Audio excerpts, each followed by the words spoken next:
The dog you see here bravely served during World War I against the Germans. Do you think I'm making up a story? No, today I'm going to tell you a true story about a courageous dog that played a crucial role in helping thousands of soldiers against German forces in 1917. Not only that, but the dog also received military medals and a special honorary rank for its immense bravery. This is a story based on true events, which I'll share with you today. And this dog you see here, this is that truly brave army dog. A hungry dog wandered the streets, unable to find any food. Coming across a shop filled with food, it stared longingly at the provisions. But who would feed a stray dog on the street? The poor creature then tried searching for food near the shop. The shopkeeper offered no food. Instead, he tried to shoo it away with a broom. But the dog was reluctant to leave. Annoyed, the shopkeeper then threw a bone towards the dog, hoping it would finally go away. The dog initially fled in fear, but driven by hunger, it soon returned to retrieve the bone. The poor thing was overjoyed. With the bone in its mouth, it quickly ran off.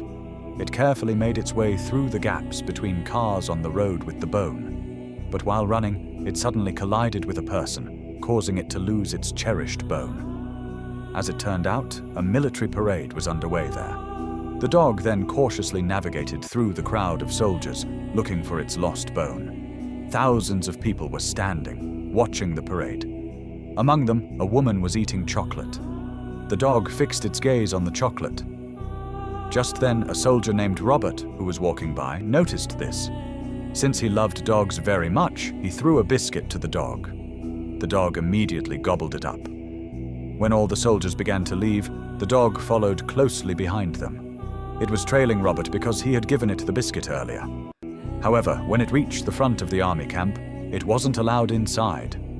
The poor creature then tried to find another way to get in. A little later, following the scent of meat, it found its way into the army kitchen.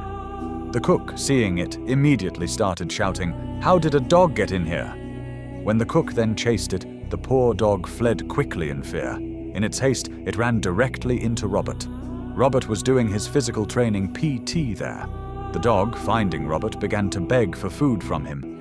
But Robert had no food, and so he repeatedly told the dog to go away. If the sergeant saw this, there would be serious trouble. But the dog refused to leave. Unfortunately, it wasn't long before the sergeant spotted the dog. He asked Robert, "Is this your dog?" "No, sir, it's not my dog," Robert replied. However, the sergeant was a kind-hearted man. He ordered Robert to feed the dog after the physical training PT session and then get it out of the camp. This was during World War I. The British and French forces were fighting together against Germany, but were struggling to gain the upper hand. To help, thousands of soldiers were being trained in America to be sent to the war. This was the very camp where Robert was undergoing his training. Later, when Robert went to get food for the dog, the cook refused to give him any. Robert then informed him that the sergeant had ordered him to feed the dog. Upon hearing this, the cook reluctantly gave some food for the dog. As they were eating, one of the soldiers remarked, "Maybe the sergeant let him keep the dog, but I doubt the colonel will allow it to stay here." Robert, however, decided that he would take the dog out of the camp first thing in the morning. That night, Robert slept with the dog in his barracks. He slept on the cot, while the dog slept on the floor. As morning came and the soldiers began their PT, it was the dog who woke Robert up. When everyone was doing their drills, they noticed that the dog was joining in too. It even ran ahead of the soldiers, outpacing them. The soldiers' rigorous training began, and the dog was always by Robert's side. Sometimes it even performed the drills better than Robert. A few days passed like this. One day during PT, the sergeant said, "I think this dog could train better than any of you. You all have a lot to learn from it." Hearing this, everyone burst into laughter. As their training neared its end, Robert's friends asked him, "What will you do with the dog now?" "The colonel will never let you take it with us." "Let's see what happens," Robert replied. "Maybe there's a way. But first, I want to give him a name." He named the dog Stubby. By this time, a deep bond of friendship had formed between them. The next morning, the colonel visited their camp. Upon seeing Stubby, he asked angrily, "Whose dog is this?" Robert saluted the colonel and said, "He's my dog, sir."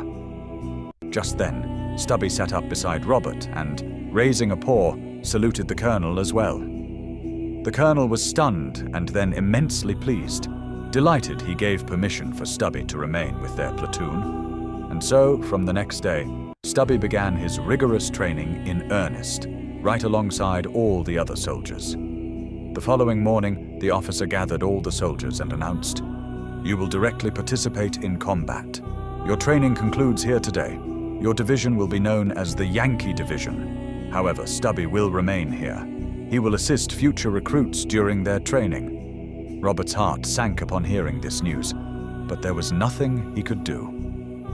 That night, as Robert packed his bag, Stubby too was visibly upset. Robert tried to reassure him, "You'll be fine here. Everyone will take good care of you. Don't worry at all."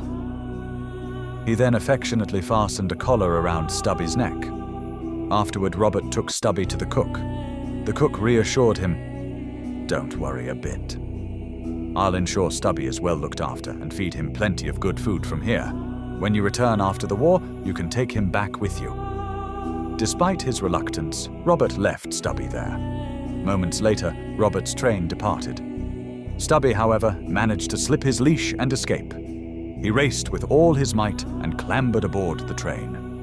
As everyone was boarding the ship, Stubby also slipped unnoticed into a box on the vessel. That night, he quietly emerged and began searching for Robert. He saw thousands of sleeping soldiers around him. How would he ever find Robert amidst such a crowd? So he started sniffing out Robert by the familiar scent of his boots. After a long search, he finally found Robert. They were overjoyed to be reunited. Robert's friends immediately cautioned him, "Oh no, if the officer sees him, we'll be in serious trouble." They quickly and cleverly attempted to conceal Stubby in a duffel bag. Just then, they encountered the officer. They froze at the sight of the officer, and Stubby, coincidentally, popped out of the bag. The officer, seeing the dog, demanded, "Whose dog is this?" Robert quickly replied, "Sir, this is my dog. I didn't bring him, but he somehow made his way here and even participated in our training." The colonel also confirmed this to the officer. At that very moment, Stubby saluted the officer and retrieved his dropped cane. The officer was highly impressed and, pleased by Stubby's discipline, granted him permission to join their platoon in combat. Afterward, Robert's friends inscribed Stubby's name on his collar. Thus, they journeyed by sea for nearly a month before reaching France. Upon arrival, they discovered that the British and French forces were in a dire state. The following morning, the Germans launched an attack on them. Many soldiers were wounded as a result. Stubby immediately began assisting everyone, earning the admiration and gratitude of all. Later, when all the soldiers went to get their food, the French cook there refused to give Stubby any food. This led to a skirmish between Robert's friend and the cook. A French soldier named Gaston intervened and defused the situation. He told Robert, "From today we'll work together as one team." The following morning, Robert, Stubby, and his two friends set off with Gaston. Upon arriving at the village, they found it completely devastated. Afterward, they regrouped with their respective platoons. The next day, on horseback, they stealthily approached the German camp and discovered that the Germans had amassed a large supply of tear gas. Gaston immediately said, "We have to get this information back to camp right now." As they were making their way back, German soldiers spotted them and opened fire. Their horses, startled by the sound of gunshots, bolted and ran away. Stranded, they had no way to deliver the urgent warning. In a moment of quick thinking, Robert showed a gas mask to Stubby, signaling for him to run to the camp and alert everyone. Stubby sprinted to the camp and began tugging insistently at the sergeant's gas mask. The sergeant instantly understood the message. A gas attack was imminent. He quickly ordered all soldiers to put on their gas masks. Moments later, the Germans fired gas shells, and the toxic cloud spread over their camp and the nearby villages. Stubby then rushed to the village to warn the residents, who all put on masks to save themselves. A little while later, Gaston and Robert returned to the camp with Stubby. However, they had no extra mask for him. Gaston quickly soaked a handkerchief in water and tied it around Stubby's face. Soon, the entire area was engulfed in gas. Because everyone was wearing a mask, there were no major casualties. Thanks to Stubby's bravery, all the soldiers and the villagers were saved. The villagers gathered around Stubby, thanking him profusely for saving their lives. Gaston was incredibly pleased with Stubby's courage. He cooked a meal with his own hands and served it to Robert and Stubby. After eating, they sat perched on a hill, sharing stories. Gaston pulled a photograph of his family from his pocket and introduced them to Robert. He then asked Robert about his own family. "I have an older sister and several younger sisters," Robert replied. The two of them continued to share stories of their joys and sorrows. The next morning, the Germans launched another attack. They learned from the sergeant that one of their soldiers had been wounded in the crossfire, but his location was unknown. Upon hearing this, Stubby immediately set out to find him. Despite the heavy gunfire raging outside, he searched courageously and finally located the injured man. They rescued him and brought him back to safety. Everyone was once again overjoyed by Stubby's bravery. Several months passed. In April 1918, Robert's unit was transferred to another location. Before they left, the village girls presented Stubby with a dress they had made for him. Overjoyed, Stubby gave them a smart salute. As a parting gift, Gaston gave him a mask, a symbol of his courage. Bidding farewell to everyone, they departed. The colonel announced, "You will now proceed to a new location, where you will engage in direct combat with German soldiers." The following day, a fierce battle commenced against the Germans. Suddenly, a few German soldiers managed to get dangerously close to Robert's position. It was then that Stubby, with remarkable cunning, distracted the German soldiers, allowing Robert and his comrades to capture them. Moments later, however, a grenade landed perilously close to Robert's friend. Panic seized the soldiers. Yet the courageous Stubby, without hesitation, grabbed the live grenade with his mouth and carried it away, saving countless lives. In the ensuing explosion, Stubby sustained severe injuries. Robert immediately rushed to Stubby's aid. Finding Stubby unconscious, Robert carefully carried him to the medical aid station. From there, Stubby was transferred by ambulance to a hospital. Days turned into a relentless downpour as heavy rains lashed the region. Despite the harsh weather, the soldiers maintained their vigilant watch. Relentless German assaults left them in a dire state. The following day, Gaston bid Robert goodbye and departed. Robert now found himself utterly alone. Adding to his anguish, he had received no news of Stubby, which left him even more disheartened. That night, he poured out his heart in a letter to his sister, describing the horrors of the war. He also confessed how long it had been since he heard anything about Stubby and how sorely he missed his two dear friends. The weather conditions were deplorable, and within days, Robert contracted the flu. His condition worsened rapidly, leading to his hospitalization. His physical state was critical. Death seemed imminent.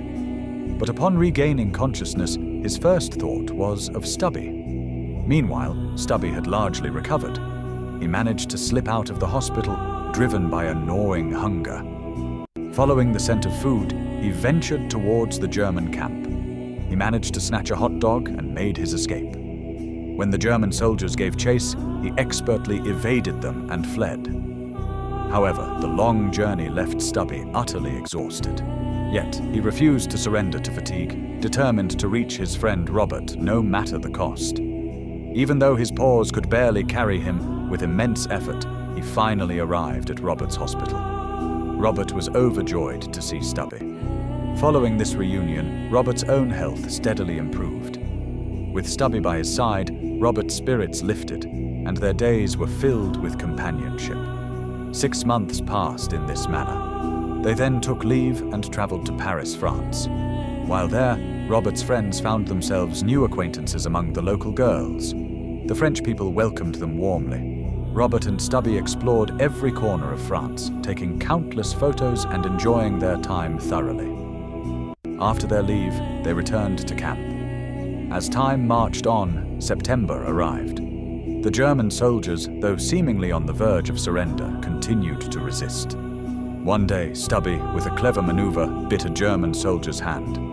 As the soldier raised his weapon to shoot Stubby, the other Allied soldiers intervened and apprehended him. For this act of bravery, the commanding officer promoted Stubby to the rank of sergeant the following day. Robert was also promoted to corporal, and from that day forward, Stubby was to be addressed as Sergeant Stubby. Gaston and all the soldiers rejoiced at this news. They all gathered to take a photograph with Sergeant Stubby. The fame of this courageous army dog spread across the globe. Following this morale boost, the Allied forces launched a concentrated air and ground assault on the Germans. German soldiers began to surrender in droves. Finally, after relentless pursuit and continuous attacks, the Allied forces reached the German camp. There, they found the German forces had completely surrendered, their resistance broken. The Germans had built a well-fortified camp, but it stood empty. There were no soldiers in sight. A short while later, an American soldier ran in, shouting with joy, "Hey, we've won! The Germans have surrendered!" An officer soon arrived and confirmed the news. "You heard right," he announced. "The war ends tomorrow. After that, you can all go back to your respective homes." Overjoyed by the news of the war's end, the soldiers were ecstatic. That night, they sat together, sharing stories and dreams. Robert's friends talked about getting married once they returned home, but a soldier named Gaston said wistfully, "God knows if my little children will even recognize me." As they shared their thoughts, they eventually drifted off to sleep. The next morning, however, instead of peace, they were awakened by the sound of intense gunfire. A surprise attack was underway. Though caught off guard, they quickly retaliated, overpowering the German soldiers one by one. Gaston bravely pushed forward alone and managed to capture 2 German soldiers. Robert rushed to his aid, and just at that moment, the final siren blared, signaling the official end of the war. With the fighting truly over, Gaston chose mercy. He let the 2 German soldiers go instead of killing them. The First World War had finally come to an end. The joy of victory was mixed with deep sorrow. While they were happy to have survived, they were haunted by the sight of countless wounded and fallen comrades. War, they realized, never brings anything truly good. Amidst the chaos, Robert couldn't find one of his friends. After a desperate search, all he found was his friend's helmet. They knew he was gone. Together, the surviving soldiers observed a moment of silence, paying their last respects to their fallen friend. The next day, after bidding farewell to Gaston and others, Robert's unit began their journey home.